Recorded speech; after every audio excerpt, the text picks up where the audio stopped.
Hospitals are meant to heal, but at night, they feel different. The halls are quiet, the air is cold, and every sound seems louder than it should be. Doctors and nurses who work the night shift have seen things most of us could never imagine. Some of them still talk about the things they witnessed, things they wish they could forget. Tonight, you'll hear 3 disturbing true horror stories from hospital night shifts.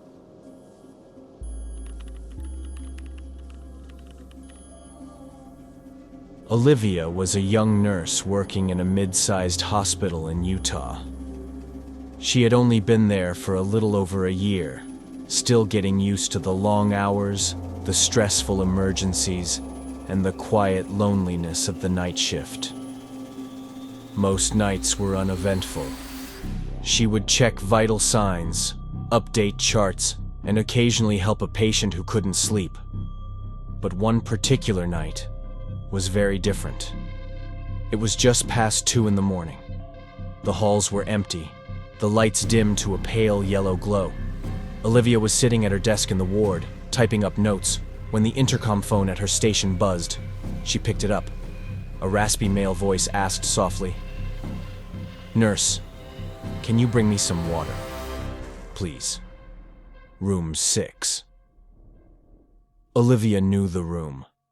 It was at the far end of the hall, the one with a flickering light just outside the door. She quickly filled a cup and made her way down the corridor. The hospital was silent except for the hum of machines. Her shoes squeaked against the floor. Every step echoed as though she were walking in an empty cathedral. When she reached room 6, she pushed open the door. Inside, she saw an elderly man sitting up in bed. His skin was pale, his eyes sunken, but he smiled faintly at her. "Thank you for coming," he whispered. Olivia smiled back, handing him the cup. She asked if he was feeling pain. The man nodded slowly. "Always pain," he said, before taking a long sip of water. He thanked her again, his voice warm and gentle. Olivia adjusted his blanket, checked the monitor, and reassured him. After a short conversation, she wished him good night and left the room. When she returned to the desk, she wrote a note in her log. Room 6 requested water. Male patient, elderly, stable. The next morning, Olivia was finishing her shift when the day staff arrived. She handed over her notes to the senior nurse, a woman named Karen. As Karen skimmed the log, her face froze. "Olivia, what did you write here?" Olivia looked at the page. "The man in room 6. He asked for water at around 2. I gave it to him." Karen's eyes narrowed. "Olivia, room 6 has been empty for weeks. No one has been assigned there." Olivia felt her stomach sink. "That's impossible." "I spoke to him. He was right there in the bed." Elderly, thin, with a raspy voice, Karen shook her head slowly. "That sounds like Mr. Henderson. He used to stay in room 6, but he passed away last month." Olivia stared in disbelief. She knew what she saw. She knew what she heard. She even remembered the faint smell of antiseptic and the touch of the man's cold hand when he gave the cup back to her. But Karen insisted. "The room is empty. It's been locked most of the time. You must have been tired. Maybe you got confused." Olivia didn't argue. But inside, she knew she hadn't imagined it. That afternoon, curiosity got the best of her. She returned to room 6 before leaving the hospital. She expected it to be empty, maybe stripped bare of sheets and equipment. But when she opened the door, she froze. The bed was neatly made, untouched. No monitor, no IV pole, no sign of a patient. Only an old clipboard sat on the counter. Out of habit, she picked it up. The last patient listed was indeed Mr. Henderson. the same name Karen had mentioned. The date of death, exactly 1 month ago. That night haunted Olivia. She replayed the scene in her mind over and over again. The man's smile, his words, the feeling that he was real. Weeks passed, but she couldn't let it go. Finally, she confided in one of the older nurses, a woman who had been working there for nearly 20 years. The older nurse looked at her carefully, then sighed. "You saw him too, didn't you?" Olivia's blood ran cold. "What do you mean?" The nurse leaned closer and whispered, "Several of us have seen him. The old man in room 6. He always asks for water. Sometimes he complains about the pain. He's harmless, but he doesn't know he's gone." Olivia couldn't believe what she was hearing. This wasn't just her imagination. Others had seen him. Others had spoken to him. The older nurse placed a hand on Olivia's shoulder. "Some patients linger, especially the ones who suffered a long time. Mr. Henderson was here for months before he died. Room 6 was his world. Maybe it still is." After that conversation, Olivia never looked at room 6 the same way again. Every time she passed the door, she felt a chill. Sometimes, late at night, she thought she heard that same raspy voice calling out softly, "Nurse, can you bring me some water?" She never answered it again. She never opened that door at night. But she knew, deep down, that someone was still inside.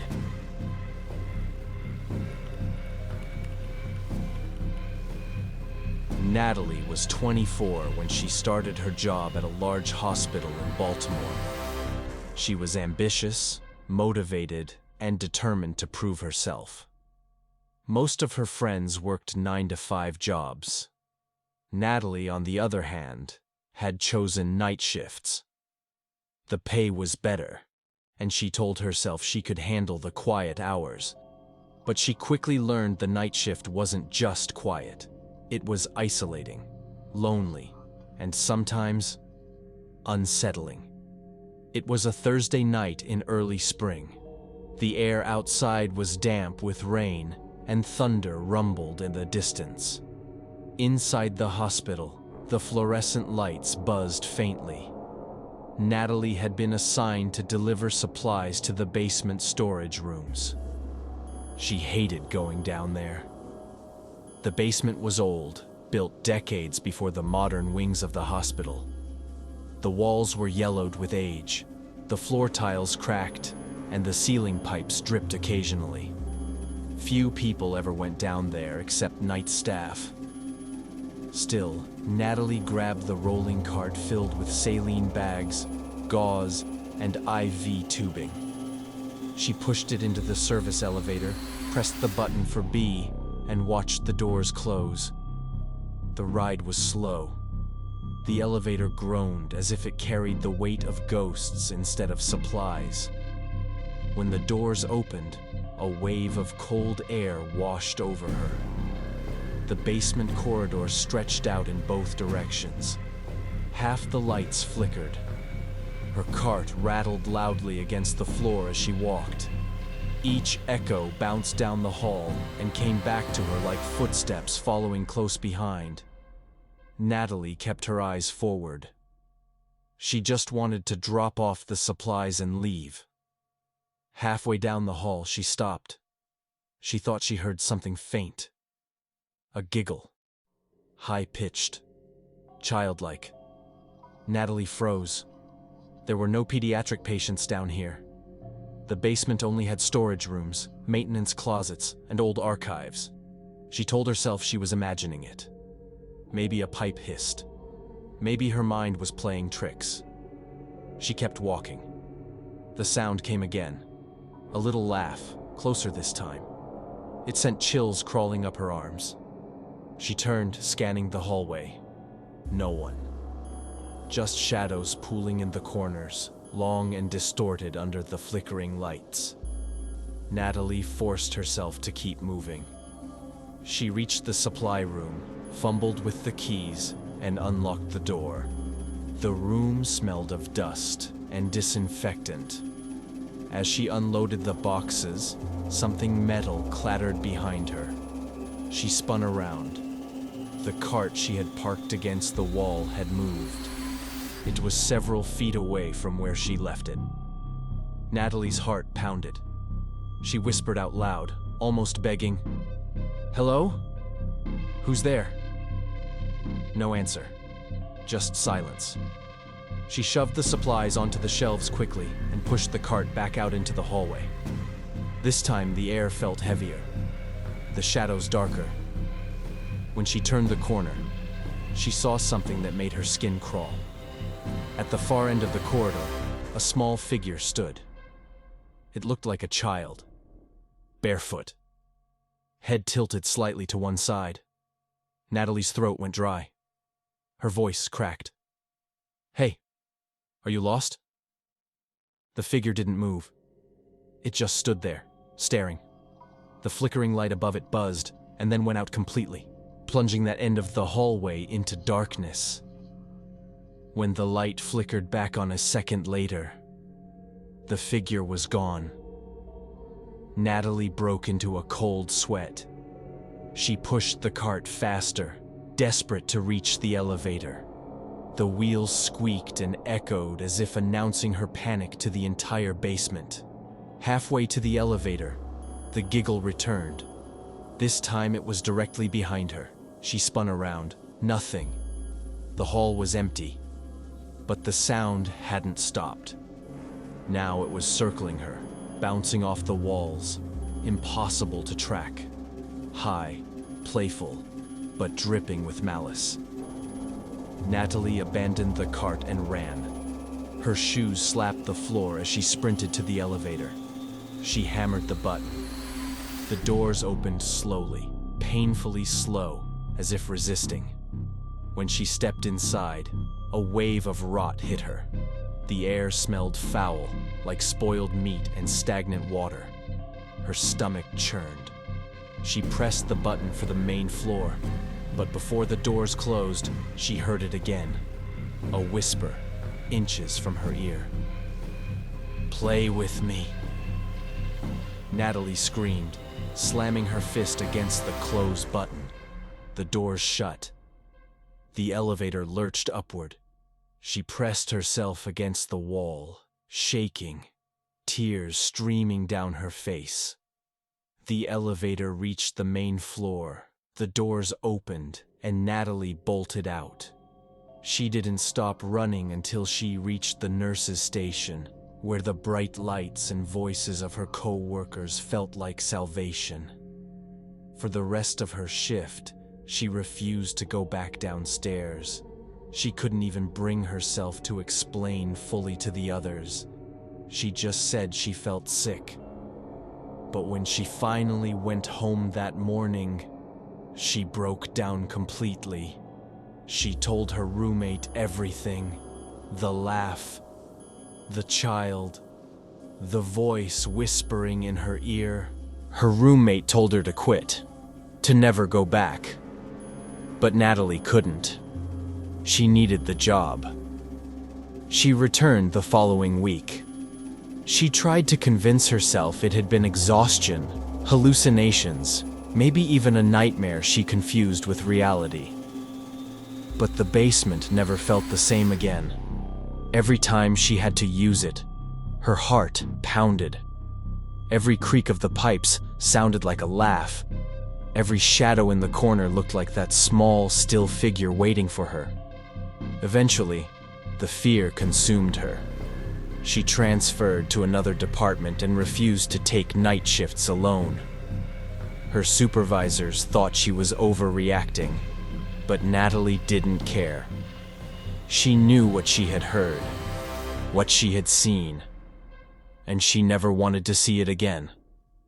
Years later, she admitted to a friend that she still had nightmares. In her dreams, she was back in that basement. The air smelled of rot. The lights flickered, and somewhere in the dark, a child's laughter echoed closer and closer until it was right behind her. Natalie always woke up screaming, and no matter how much time passed, she never forgot that night in the hospital basement.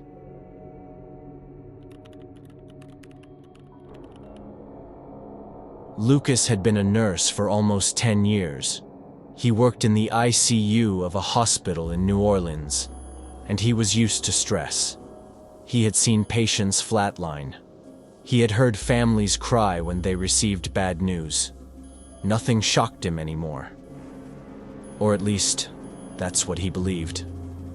Lucas often volunteered for the night shift. He liked the quiet.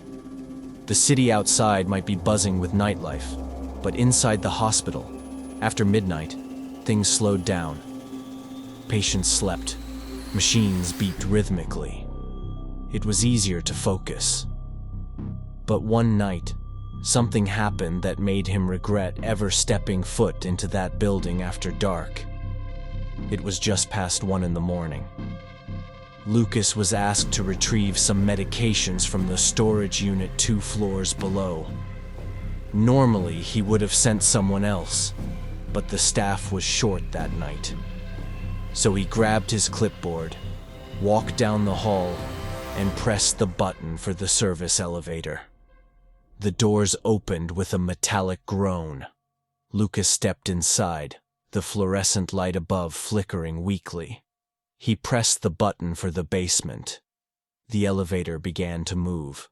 The familiar jolt, the hum of machinery, the soft creak of cables. He had taken this ride hundreds of times before. But halfway down, the elevator shuddered.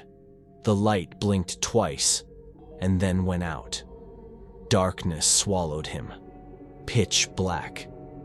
The kind of darkness where you can't even see your own hand in front of your face. Lucas cursed under his breath and fumbled for his phone. When he pressed the power button, nothing happened. Dead. It had been at 70% just an hour earlier. The emergency light didn't turn on. The call button was unresponsive. Even the little fan that usually hummed faintly above him had gone silent. The air felt heavy. Too heavy. He pressed the red alarm button. Instead of the usual buzz, all he heard was static, like an old radio stuck between stations. And within that static, he thought he heard something else. A whisper. At first it was too faint to make out. Then, slowly, words formed. "Not supposed to be here." Lucas froze. He told himself it was feedback, some glitch in the system. But then, the whisper came again, clearer this time. "You shouldn't be here." The hairs on the back of his neck stood on end. He backed into the corner of the elevator, his heart pounding. The air was colder now, his breath visible in short puffs. He reached for his penlight, the small flashlight clipped to his uniform. When he clicked it on, the beam cut through the dark, illuminating the cramped metal walls. Empty. But in the reflection of the polished steel doors, he saw something that made his blood run cold. A shadow, tall, standing directly behind him. Lucas spun around. No one there. The penlight flickered violently, then went out. Panic clawed at his chest. He slammed both fists against the doors, shouting for help. His voice echoed back at him, strangely distorted, as though the elevator were much larger than it really was. Then, silence. Total silence. Not even the faint hum of machinery. He pressed his ear against the metal wall, hoping to hear activity outside. Instead, he heard something else. Breathing. Slow. Ragged. Inhuman. Coming from the darkness right behind him. Lucas whipped around, heart hammering. The air pressed down on him, thick and suffocating. Minutes dragged on. He had no idea how long he had been trapped. It could have been 5 minutes or an hour. Time seemed to unravel. At some point, he sat down on the floor, hugging his knees to his chest. He tried to steady his breathing. But then the walls began to creak. Not the usual metallic groan of an old elevator. This was different. The sound of nails scratching. Slow, deliberate. Like something was clawing from the outside, trying to get in. Lucas covered his ears, squeezing his eyes shut. But the sound only grew louder, and then it moved inside. He opened his eyes, and his blood ran cold. The walls weren't metal anymore. They looked rotten. Wooden boards, splintered and damp. Black mold spreading across them. The floor beneath him felt soft, almost like soil. The smell of decay filled his nose, so strong it made him gag. He stumbled to his feet, pressing his back against the doors. This wasn't possible. This wasn't real. But when he reached out and touched the wall, his fingers sank into damp wood. Warm liquid dripped down his hand. When he pulled it back, his palm was smeared with something dark. Blood. Lucas screamed.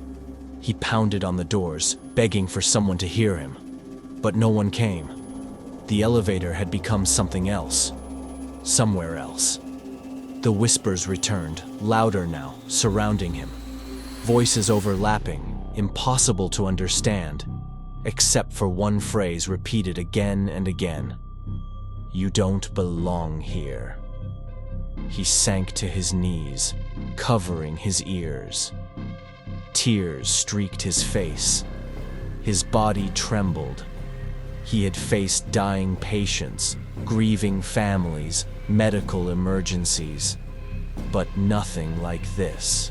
The voices swelled until it felt like they were inside his skull. Then, abruptly, silence. The doors groaned. They slid open slowly, revealing not the hospital basement, but a hallway he didn't recognize. The corridor was long and narrow, lit by a single swinging bulb. The walls were lined with old, rusted hospital beds. Each bed was occupied by a shape under a sheet, unmoving. Lucas shook his head violently. "This isn't real," he muttered. "This isn't real." But as he watched, one of the sheets shifted, then another. Soon, every bed began to twitch, the outlines beneath the sheets writhing as though waking from a long sleep. A chorus of low moans filled the air. Lucas stumbled back into the elevator, slamming the close button over and over. The doors moved at a snail's pace. One of the figures sat up, its sheet sliding off to reveal a face, sunken, pale, eyes clouded with death. It opened its mouth and let out a howl that made every bone in Lucas's body vibrate. The doors finally shut. Darkness again. Lucas collapsed in the corner, sobbing uncontrollably. The next thing he remembered was waking up on the elevator floor, bright light flooding his vision. A security guard stood over him, shaking his shoulder. "Hey, you okay?" Lucas blinked rapidly. The walls were back to normal, plain, sterile metal. The floor solid beneath him. His phone buzzed in his pocket, screen glowing with notifications. The guard helped him up, confused. "The elevator was stuck for like 30 minutes. We just got it running again. You must have passed out." But to Lucas, it hadn't been 30 minutes. It had been all night. Hours of torment. Voices. Shadows. Things that should not exist. From that night on, Lucas refused to take the elevator alone. If he had to, he would wait for another staff member, no matter how long it took. He also stopped volunteering for night shifts. He told his co-workers he needed a better schedule for his health. But deep down, he knew the truth. Something in that hospital elevator had shown itself to him. and he couldn't shake the feeling that someday it would come back. Even years later, when he spoke about it, his hands trembled. He would say the same thing every time. It wasn't a malfunction. It wasn't a dream. I went somewhere else, and I don't ever want to go back. Hospitals are places of life and death. During the day, they feel busy, safe, almost comforting. But when the sun goes down, the halls change. Shadows grow longer, the silence grows heavier, and sometimes the people who work the night shift witness things they can never explain. Tonight, you heard 3 true stories from hospital workers who lived through moments they'll never forget. A patient who had been dead for weeks, but somehow appeared again. A child's laugh echoing in an empty basement, and a nurse trapped in an elevator that became something far more sinister. Whether you believe these stories or not, one thing is certain: the people who told them will never see hospitals the same way again. If you've ever worked a night shift in a hospital, or anywhere else, and experienced something terrifying, I want to hear your story. Share it in the comments below. Who knows? Your story might be featured in a future video. And if you enjoyed tonight's episode, don't forget to like this video, subscribe, and turn on notifications, so you never miss a chilling tale from the Bone Library. Thank you for watching, and remember, when you walk those quiet hospital halls at night, you're not always alone.